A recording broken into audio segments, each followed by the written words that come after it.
Good morning, Patricia Jake. Live video ino ndeyako. Haukodzeri kuita live ni Patricia.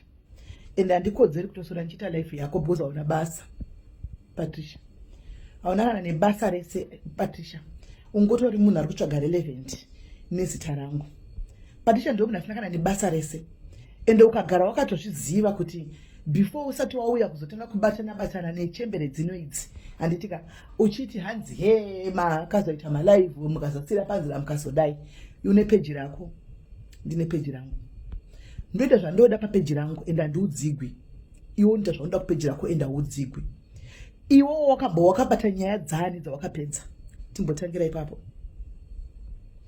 nyaya dzawakauya wakabata Patricia Jake ndedzipi ukapedza chimbotipo wani kunze kungoswera uchiteverera vanhu nekunanzva vanhu vane mari dzavo nokuti uda kupuwawo $10 nema5 cents. Patricia Jake unoti wakati handigezi.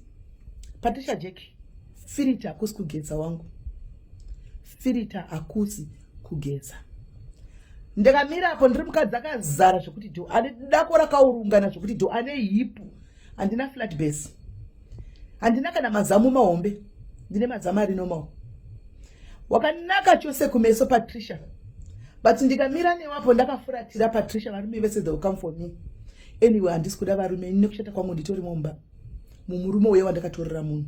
Wazvinzwa Patricia Jake. Ndiri mumba. Titopinda mugore rechi23 izvozvo. Gore rinouya apa tete amu 23 years. Patricia Jake hauna kana ndiwo munhu asina kana basa. Chekutanga advice anoda kukupa Patricia Jake ndeyekudai. Ukaona vanhu vachikunyararira havakutyi. Havakupinduri because hauna basa. Une speed sina basa. Ndo yaunayo. Speed yembwanatu. Ndoda kukuudza dambudziko rako nhasi pavideo inochi. Nokuti ndakakunyararira nguva yese because hauna basa Patricia Jake. Ndosaka ndakakunyararira Patricia Jake. Uri kuda kuzama kurira. Zvekutodaro. Zvekutorira but kuda kuzama kurira by force. Hazviitwisa izvozvo Patricia. Kana nguva yako yangokwana unongorira. Handitika. Inga sezvinongoitawo life. Handinoona kuti life wakatanga uri kuzvishava nekumakudoko. Ukazobva kuzvishava nekumakudoko ukaenda kuHarare kwawakuti ugare kuzvino. Patricia. Saka ndozvinongoitawo life. Kana unotanga uri pasi wozorira. Iko zvinombori upcoming chimbomira Patricia. Right. Rega ndinyatsokufambira nenyaya yako zvakanaka handisi kukutuka. Because haukodzeri kutukwa neni and handikutuki. Ndakambokudza. Ndofunga last time wakaita zvawakaita ukaposta ukadini. Handina kupindura. Ndakauya kuWhatsApp kwako. Ndikatokudza kuti handidi cloud ndichaposta audio randakakusendera. Ndikakuti handisi kuda zvecloud Patricia chatipidzira nekuno kuseri. Handitika because you uri kuitira cloud Facebook ina handisi kuitira cloud. Ndikatokudza kuti there's a reason why ndichikunyararira.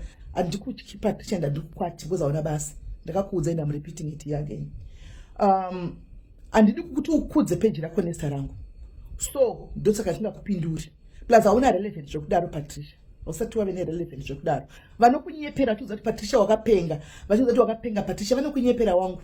Vari kubhabhadzira kumusana. Hauna kupenga. Rega tishinda panyaya chaiyo. Patricia Jake. Iwewe, who are you? Kuti unouya pa social media uchida kuti upuwe update neni. Zvanendaita page kwangu. Who are you? Who died and make you the president? Kuti iwe tokupa ma-updates. Uri chii Patricia yoku? Iwe panyama yehuku. Tikaisa huku apa broiler. Iwe wakazvitarisa Patricia ungave chii panyama yehuku. Zvanoita page kwangu. Zvanoita page kwako usati wambonizwa ndichikomenda about what you do page kwako because it's none of my business. Ndinokomenda zvozvo page kwangu. Ndinoita zvekupage kwangu inini. Page rako ndire kungoparadza vanhu. Ndoda kufamba newe mbijana. Page rako iwe ndoparadza vanhu. Iwe inini ndinoparadza vanhu in the name of justice. I try to look for justice for the victims and you don't like it because munobhadharwa mari munotengwa. Handitengwe wangu. How much can you buy me for? Anyway, setapinda munyaya yako ndigara ndakupa izvi ndakuudza izvi chekecha. Meli should be brought back to Africa and for kuti aripote kwa deport UK haise kumba kwenyu. UK haise kwa JK and haise kuShabana. Ndiripotereka. Makamirire. What are you waiting for? kana iri yekumba kwako UK unofunga kuti UK inoshanda zvaunoda iwe. Do you think zvamunenge muchiudzana kuzvikora ndo zvavanishanda vachiita kunoko? They don't work like that wangu. Chimotanga wabagara pasi usanyepero tsvaga information wega. Tsvaga information wega. One reason why ndisiri kukutuka, I'm just layering facts to you. 2, inini I'm a Zimbabwean by birth. Patricia. Zimbabwean by birth, but ndine mapepa emuSouth Africa kugara ikoko. So, ndichitoda nhasi kana ndichingoda ndinogona kurongedza mabhiga angu ndikadzokera deportation or not. That's where I came from. Ndinogona kuti ndine life zvakangonaka futi ndichitongoendera mberi neupenyu. Uri kunzwa? Ndichitongoendera mberi neupenyu. Usafunga kuti ndinotombokwata kana kuti unondikwatisa tanzi kuchazoita deportation ngazodai. Makamirire, what are you waiting for? Do it. Kanti une simba racho. Nevanhu vako netimu rako, kanti une simba racho, do it. You have tried one. Makazama. Makatozama udhara zvakashaya basa. You have tried 2 times. Iwewe chikwata chako chituma ghost zvakashaiwa basa. Zvakashaya basa zvishande zviya. Unless ndapara mhosva yangu inini yekuti ndiye ndichitogwa panapa ndita criminal record yangu, maybe ndo ichandipotesa. Izvi zvichimbomira wangu gare pasi dzika multiplo. Denda ndiri ni wewe ka. Concentrate on your life. Usane na meli. Sana ni machembere. Anti wori mwana mdiki uri pa market ka utotsvaga kuzvimaketa. Anditi uri pa market utotsvaga uka maybe mune muri mana tokuroora. Saka uri kudai kumachembere akatopedza life za udara. Machembere atongomirira akutongonakirwa ne life achienda achifa. Iwe uno destroy vanhu every day. Musuno wangona ushituka chip of the trap kosa. Waitukira chip of the trap kosa. Akakuitei chip of the trap kosa. Simply because wakatuka biwe jira musuno. Ukatuka anti-joy musuno. Simply because vakaonekwa vari kulaunch ya chikiti. Zvine inewe. Iwo uri anoda kukontrola vanhu kuti endai kumusaende uko. Vanoenda kwa vanoda chamwari. Data ravo, foni ravo. Iwewe pakwanga uchiwirirana na chikiti. Akakuudza wanga usingatuki taira wari kumira naye nhasi iwewe. Uchiti taira. Pawanga uri pa Felixus wanga usingatuki taira. Hinda vamune madouble standard. Why are you so two-faced, Patricia? Wakanga uri shamwari ya Felixus, uchifamba uri bodyguard, why zviti bodyguard? Handi wakakushimba kumusoro ero. Une mamasuro kayo. Saka why zviti bodyguard iwewe? Anditi, why zviti bodyguard rafeni? Uchidisa tairo chituka everyday tairo. Nasi wauya simply because wakanokona na uko. Nyaya dzenyu dzisine nevanhu. Munhu wese waona ari kuna Feli, you want to destroy. You lie, my guy. You lie. Iwe ndogara nchikunzwa chiti sisimeli team chikiti chikunyararira. Handia team, my guy. But this time ndofunga ndichenda ku team chikiti. Ndichange ndiriko ikoko.